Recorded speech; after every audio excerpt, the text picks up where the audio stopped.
Hi. Hi. Welcome to my closet. So, this edition of Mommy Moments is the Mother's Day edition. So we have traded our coffee for champagne. Cheers. Cheers.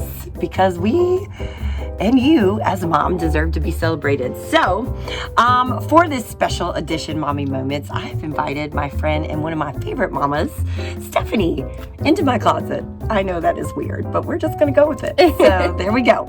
So, Stephanie, wanted to start off, have like a little rapid fire, this or that kind of thing, just so we can get to know you a little bit. Yep. Okay, so just say the first thing that comes to mind. Okay. All right. I'm ready. Working mom or stay-at-home mom? Working mom. Pinterest mom or cut the check mom? Cut the check. I am so cut the check mom. Like, Yeah, 100%. I'm that nailed it Pinterest person, you know, where I just, okay. Boy mom, girl mom? I'm a both mom. Both mom, okay. So what are your kids' ages? And So I have two girls, Alicia and Julia. They're 14 and 13, and then my son Andrew is 10. Okay. Home cooking mom or takeout mom? Home cooking. I'm totally. For the most part. Yeah. Except when Morton's out of town, then we wait her. I'm totally takeout mom. Like, thank God Carrie does the cooking around here. That's all I can say. Crock pot or air fryer? Crock pot, 100%. Okay. Soccer mom, dance mom? Both. I'm a soccer mom and a cheer mom. Okay. Scary. All right. Wine or coffee? Depends on the time of the day. Absolutely. And bourbon trumps everything. That's right. Yes, it does. Helicopter mom or crunchy granola mom? Helicopter, or really kind of neither. I'm more just go do your thing, come be home by dark. Cussing mom. And a cussing mom, yes. I love Jesus, but I do curse a little. Perfect mom or hot mess mom? Hot mess, 100%. Hot mess mom. Me too. I think a lot of people are hot mess mom. All right. So since it's Mother's Day this Sunday and we're celebrating moms, and we know that moms have, you know, different kind of stories and journeys, and that we all learn and grow from each other, just thought we would like have some topics and we would discuss them really quick. Okay. So the first thing, wanted to talk about like hardest, easiest thing about being mom. I think the easiest thing is I feel like they're easy to love. They're a gift, they're a blessing for sure. So yeah, I would say that just being able to love on them and love them is for me the easiest thing to do. Not always. Because sometimes they're little jerks. Yeah, getting into trouble and talking back, but for the most part, you know, that's the easiest thing, especially now that they're getting older. We can do a lot more. It's more hanging out and just doing fun family things than the exhausting What about stuff. hardest thing? The hardest thing about parenting for me is just you know, the attitudes,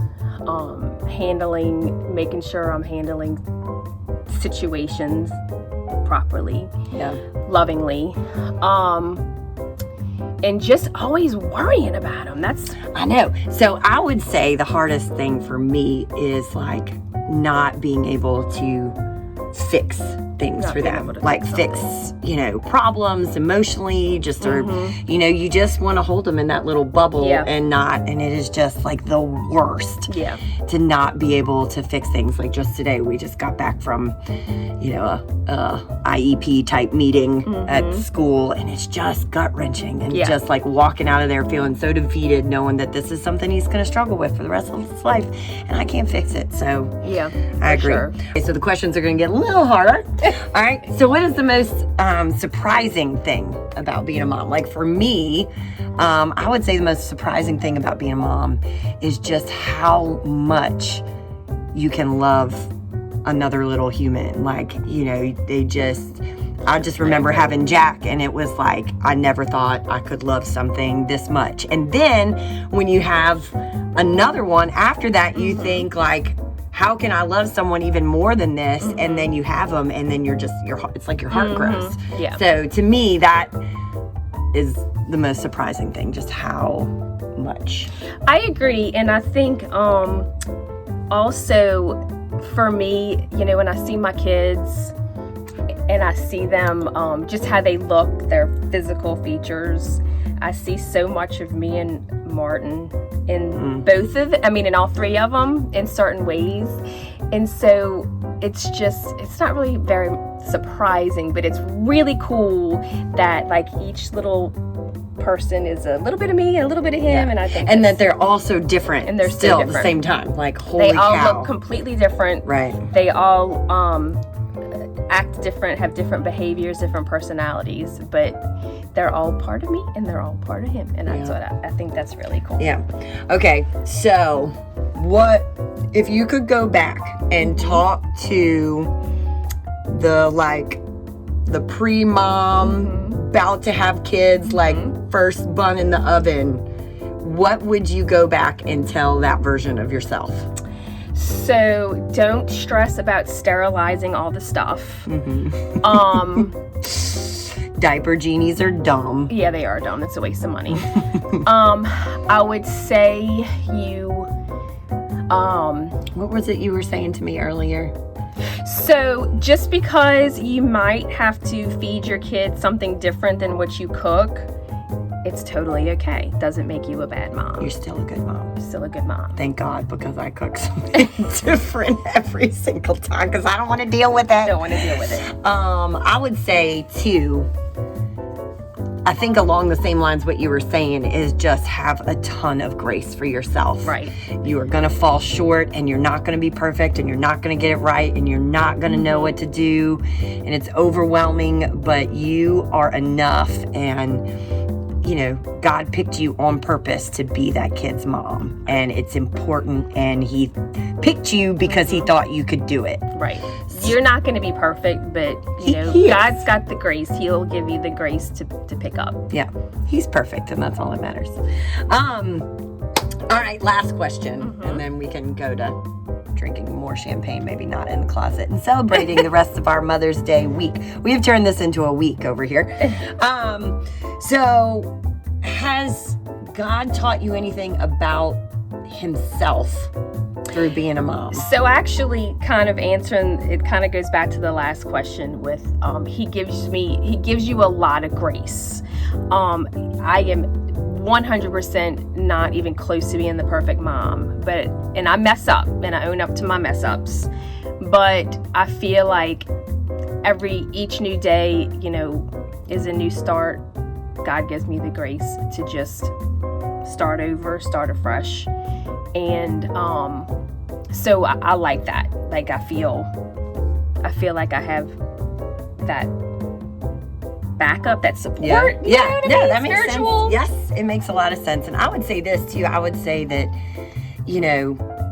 the way I'm reminded that the way that I look at my kids, is the way that God looks at me.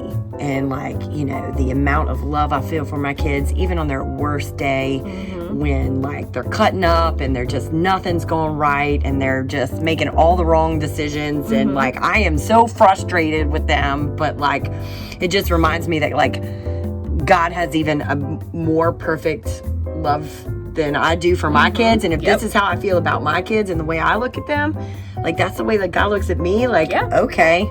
I mean, it's just, I think in my mind before kids, I kind of knew what God's love meant, right. But to experience it as a mom for my children just makes it more real. Makes it more real, for sure. Yeah. I agree completely. Yeah. Well, thanks for coming to I'm so hang out glad you in asked my me closet. to. This is fun. So much So we have fun. more champagne to drink. So we just want to wish a happy Mother's Day to all of you mothers out there. I know a lot of days it feels like you're unseen. It feels like what you're doing doesn't matter. It feels like that you're not doing it good enough and that you're failing. And I just want to remind you that God has equipped you with everything that you need, and you are not failing, and you are enough. And celebrate celebrate the high calling that it is to be a mom, because you have the opportunity every day to influence your kids and really shape, the next generation. So that's a great no reminder. big deal. Yes, thank you. I know. Right? So happy Mother's Day to us. And let's see, until next time, may your heart stay full and your champagne glass stay fuller this time.